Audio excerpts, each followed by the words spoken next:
C'est le poumon vert de Cogolin, 13 hectares de verdure dans la baie de Saint-Tropez, le Yotel, un terrain municipal que le maire FN Marc-Étienne Lansade veut exploiter et urbaniser. Le but, garnir les caisses de la mairie, endettées. Avec le Yotel, la ville pourrait réussir une belle opération immobilière.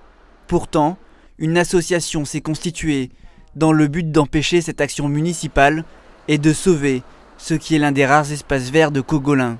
C'est un joyau naturel de toute beauté, avec 6 ou 7 hectares plantés d'arbres de toutes essences depuis des dizaines d'années, et que c'est un lieu qui nous semble propice à faire par exemple une base nature ouverte à la population. Pour mener à bien sa politique urbaine, le maire de Cogolin emploie les services de Jean-Marc Smadja. Sa fonction est simple, c'est mon conseiller pour la coordination des sujets d'urbanisme.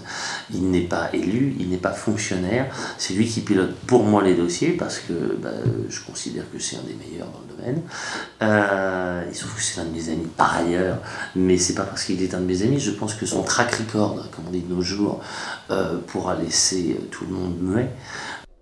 Jean-Marc Smadja. Cette vieille connaissance du maire ne laisse pas insensible à Cogolin. Avant, il gérait le patrimoine de Levallois-Perret, la ville de Patrick Balkany.